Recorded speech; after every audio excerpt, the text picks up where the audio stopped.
ICS విద్యార్థులకు 10th class వారికి పాపయ్య గురించి మనం చెప్పుకుంటూ ఉన్నాం. గణపతి హాస్య నవలలోని పాపయ్య ఊరికి వెళ్ళడానికి చెప్పేటటువంటి ఆటంకాల గురించి చెప్తున్నాము.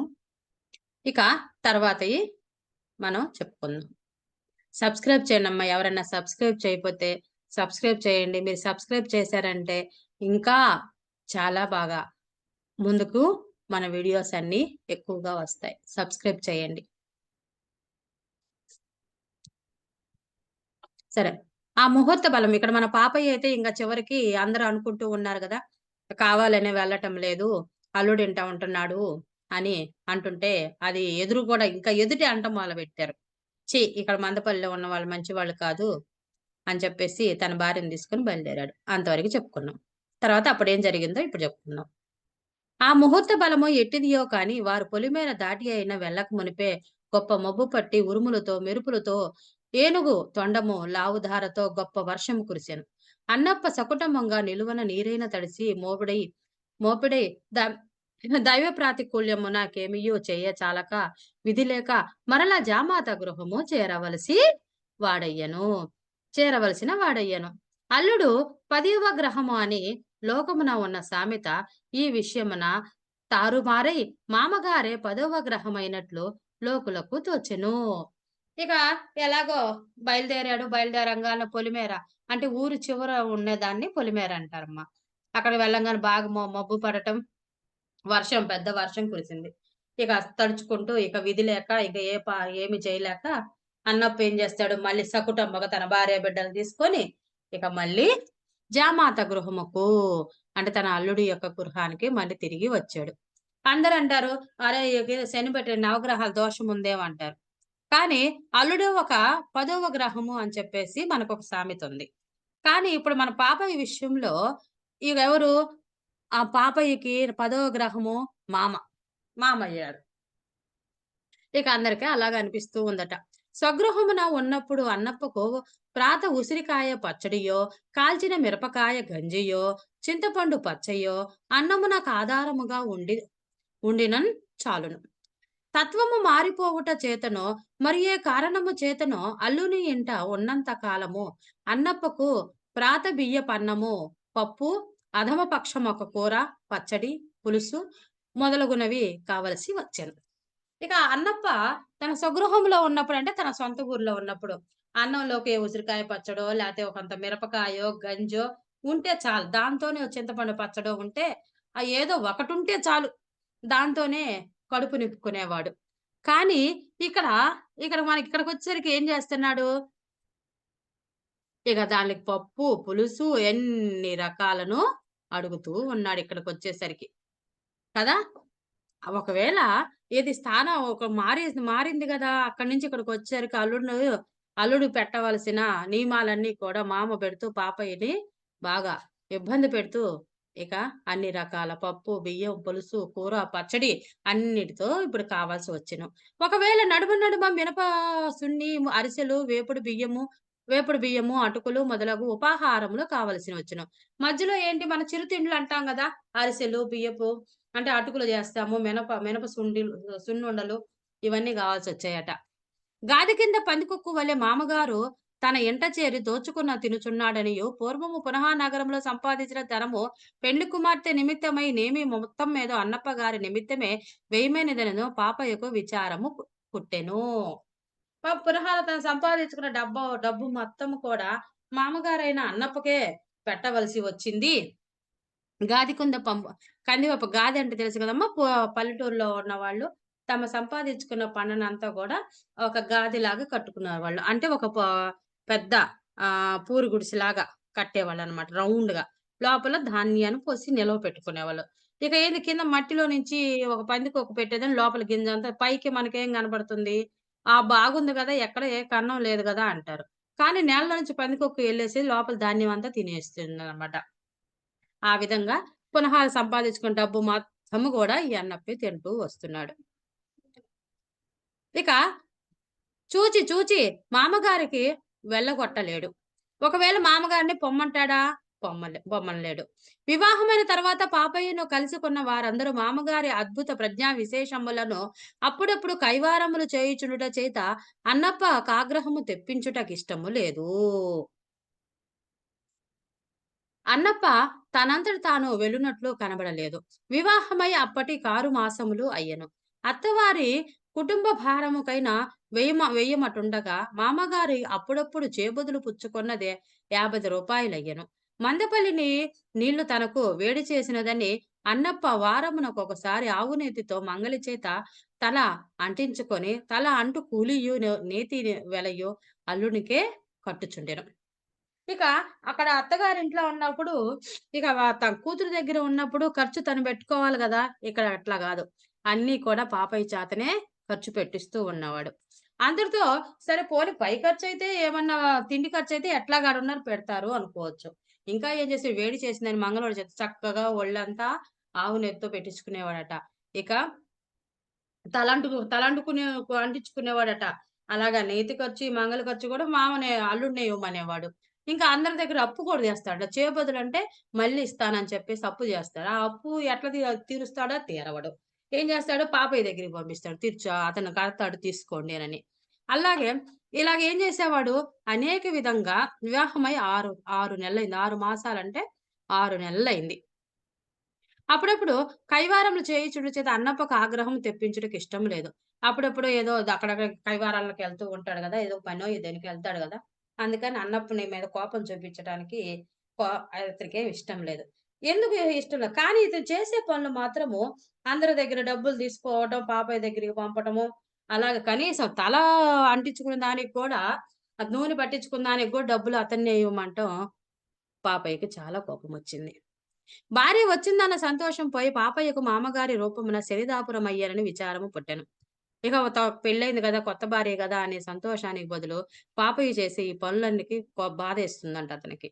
శనిగ్రహ పీడ వదిలించుకొనుటకై దేశమందలి ఎల్లవారు మందపల్లి పోవుచుండగా, మందపల్లిలోనే ఉన్న పాపయ్యకు శనిగ్రహ పీడ వదలబోయెను. ఇది తిలదానముతో వదిలేది శని కాదు. తైలాభిషేకముతో వదిలేడి శని కాదని పాపయ్యకు మనసబు మునసబు కరణాలతోనూ గ్రామంలోని తక్కిన పెద్ద మనుషులతోడను ఆలోచనలు చేయసాగాను.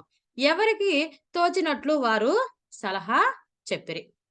అందరూ ఏం చేస్తారు మందపల్లికెళ్ళి వాళ్ళకేదో శనిగ్రహ, పీడగ్రహాలున్నాయని చెప్పి అక్కడికెళ్ళి అందరూ కూడా తిలదానాలిచ్చి తైలాభిషేకాలు చేయించుకుంటారు.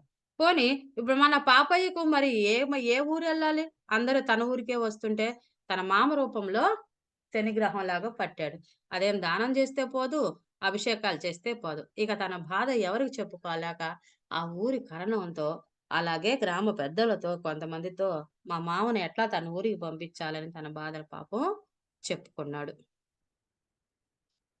ఇక ఆ ఇంట నుండి మీరు లేచినది ఆ ఇంట నుండి మీరు లేచిపోవలసిందని స్పష్టముగా చెప్పుటయే మంచిదని మునసబు సలహా ఇచ్చెను. మునసబుకి కరణానికి చెప్పాడు గదా! అప్పుడు మునసబేమన్నాడు, "నా ఇంట్లో నుంచి నువ్వు వెళ్ళిపో" అని గట్టిగా అతనికి స్పష్టంగా చెప్పు అని చెప్పి సలహా ఇచ్చాడు. ఉప్పు, పప్పు, బియ్యము మొదలగు పదార్థములు ఇంట లేకుండా చేసి, నీవు 10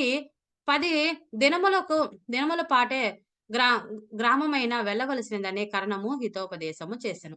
మునసబు ఏమన్నాడు స్పష్టంగా చెప్పేసి నా ఇంట్లో నుంచి వెళ్ళిపోమని చెప్పు అని మునసబు అంటే, కర్ణం ఏమన్నాడు, అసలు ఇంట్లో పప్పు, బియ్యము అలాంటి ఇంట్లో తినడానికి ఏం పదార్థాలు అన్నీ కూడా ఏమి లేకుండా చేసి, నువ్వు ఒక 10 రోజులు ఊరికి వెళ్ళిపో. ఏదైనా ఊరెళ్ళిపో అని చెప్పేసి హితోపదేశం చేస్తాడు. అంటే ఒక హితము అంటే మంచి, ఉపదేశం అంటే మాటలు. మంచిగా మాటలు చెప్పాడనమాట. కరణం. ఈ 2, ఈ 2 ఉపదేశములు పాపయ్యకు అంత రుచింపలేదు. ఈళ్ళిద్దరు చెప్పిన మాటలు అంతగా తనకి నచ్చలేదట. ఇంకా కొంతకాలము మోపి పట్టవలెనని అతడు నిశ్చయించుకొని పిల్లి మీద పెట్టి, ఎలుక మీద పెట్టి, సూటిపొప్పి మాటలు మామగారికి అర్థమగునట్లు చొచ్చెను. పచ్చిక మీద పెట్టి, పీట మీద పెట్టి, అన్నప్ప అల్లుడన్న మాటలకు తగినట్లు ప్రత్యుత్తరము చెప్పసాగెను. ఇకేం చేసి ఇట్లా కాదు కదా అని చెప్పేసి పిల్లి మీద పెట్టి, కుక్క మీద పెట్టి తిట్టడం ప్రారంభించాడట పాపయ్య అన్నప్పను. పోనీ అన్నప్ప మహా తెలివైనోడు గదా! అందుకని తను గూడా ఏం జేశాడు, అల్లుడు అన్నట్టు గాకుండా ఎదురుగా దేన్నో దాని మీద పెట్టేసి, ఏ పీట మీదో, పచ్చిక గడ్డి మీదో పెట్టేసి అల్లుడిని ఈయన్ని తిట్టడం, అంటే ప్రత్యుత్తరం అంటే ఎదురు సమాధానం చెప్పటం ప్రారంభించారు. ఎట్టకేలకు పాపయ్యకు ఓపిక నశించింది.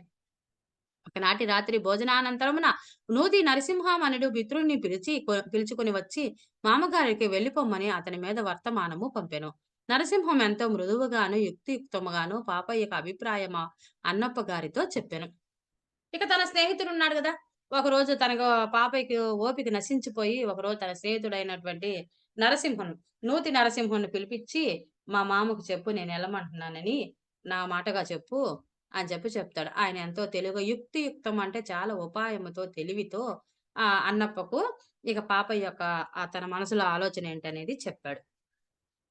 కానీ, ఆ పలుకులు వినగానే అన్నప్పకు వచ్చిన కోపము మింతింతని వర్ణింపవలవి కాదు.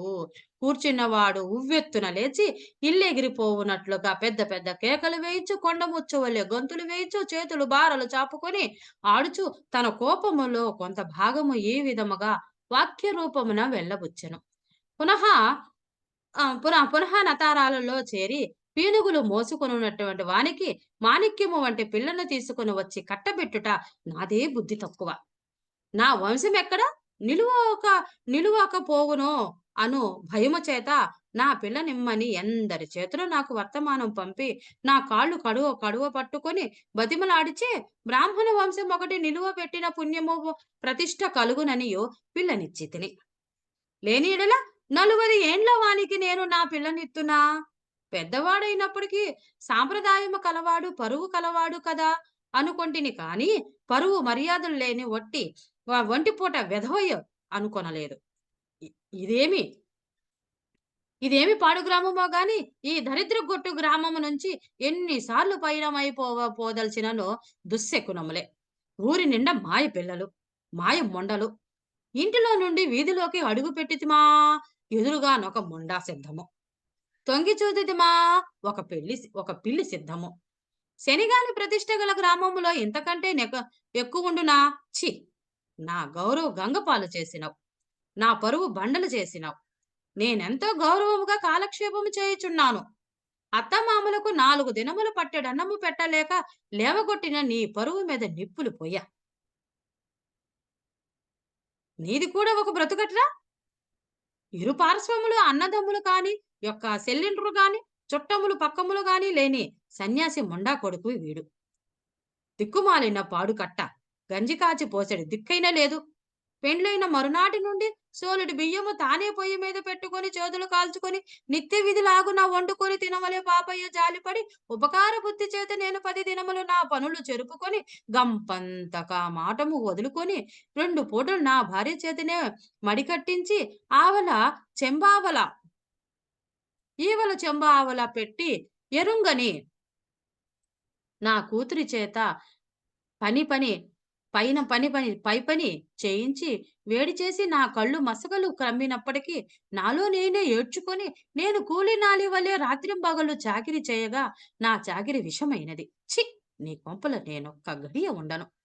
ఓసి ప్రయాణమై మొటగట్టవే పిల్లవానిని లేపవే ఈ రాత్రి నీ కొంపలో ఉంటిన ఇంటితో సరి అని లోపలికి వెళ్లి నిద్రపోవచ్చున్న పిల్లలను లేపి తన బట్టలను కొన్ని, పాపయ్య బట్టలను కొన్ని, తన చెంబులను కొన్ని, పాపయ్య చెంబులను కొన్ని కలిపి మూటగట్టుకొని ఆ మూట నెత్తిబెట్టుకొని ఆలుబిడ్డలను వెంటబెట్టుకొని ఆ కంఠములో బ్రాహ్మముండంగా నేనీ కొంపలో తిరిగి అడుగు పెట్టను.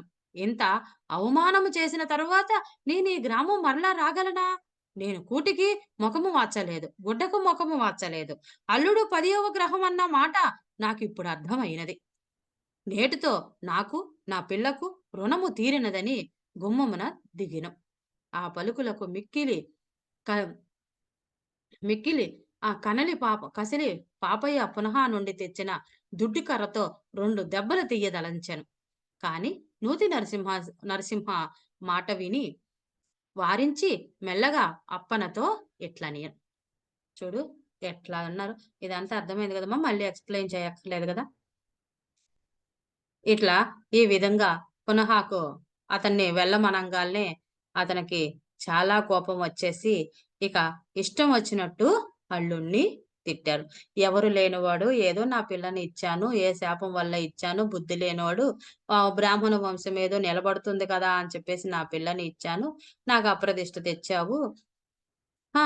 40 అంటే 40 ఏండ్లు అంటే 40 ఏళ్ల పిల్లకి ఎవరైనా పిల్లనిస్తారా? నా పిల్లని ఏదో నా కాళ్ళు పట్టుకొని నన్ను బతిమిలాడి నన్ను నా చుట్టూ తిరిగితే, సరే ఏదో పరువు గలవాడివని చెప్పేసి నా పిల్లని ఇచ్చాను. కానీ ఇలాంటి గ్రామం మంచిది గాదు. ఇక్కడ ఎప్పుడన్నా గ్రామం విడిచిపోదాం అంటే అన్ని శకునాలే. అసలు గ్రామంలో ఉన్నవాళ్ళు మంచివాళ్ళు కాదు. ఇక ఈ విధంగా అనేక విధాలంగా మాటలు మాట్లాడతారు. ఇక నా పరువు బోయింది. నా గౌరవం బోయింది. ఇక కనీసం అత్తామామలకు గూడా పట్టెడన్నం పెట్టలేనటువంటి వాడివి.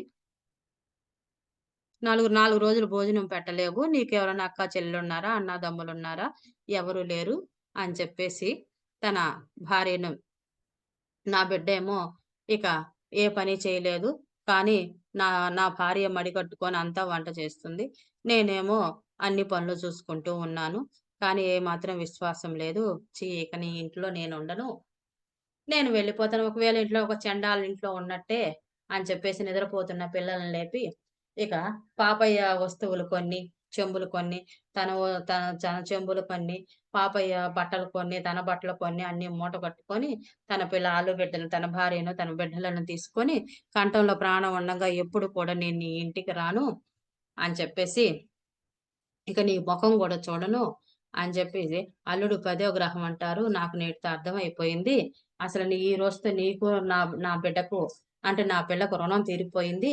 ఇక ఎప్పుడు నీ మొహం చూడను అని చెప్పేసి గుమ్మం దిగి వెళ్తే కోపంతో పాపయ్య పునహానించి తెచ్చిన దుడ్డికర్రతో 2 దెబ్బలేద్దాం అనుకుంటే అంతలోకి నరసింహారావు ఏం చేశాడు కాస్త కోపాన్ని తగ్గించుకోమని మెల్లగా అన్నప్పుతో ఇట్లా అన్నాడు.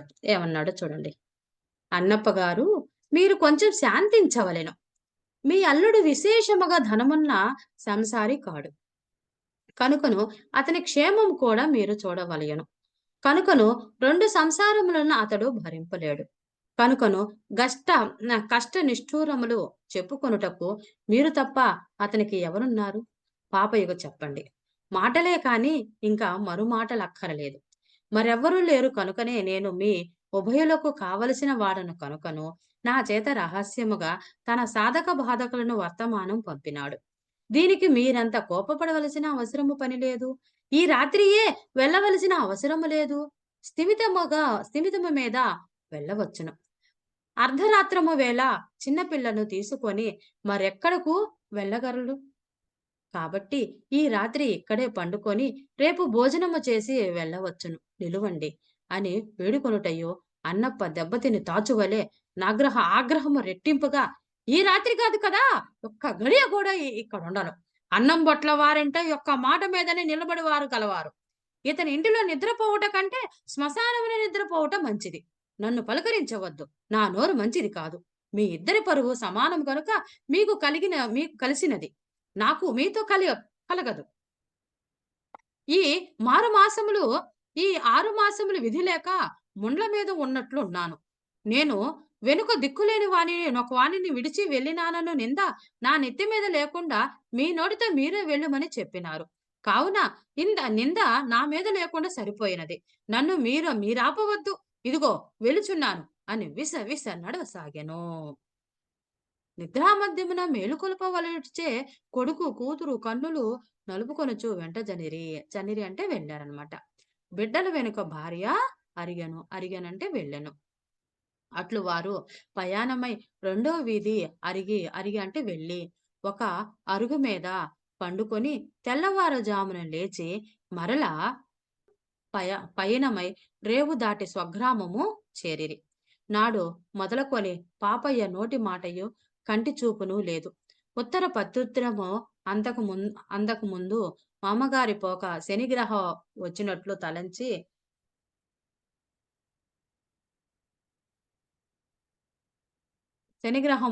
తలంచి తల తడిచి చూచుకొనెను. ఇంక ఆ రోజు వెళ్ళిన దగ్గర నుంచి ఇక తర్వాత ఇక ఎప్పుడు కూడా వారిద్దరి మధ్య మాటలు కానీ ఏమీ లేవిక. ఇది సబ్స్క్రైబ్ చేయండి నాన్న. మ షేర్ చేయండి. అందరూ మళ్ళీ అడుగుతున్నానన్న అందరూ సబ్స్క్రైబ్ చేయండి.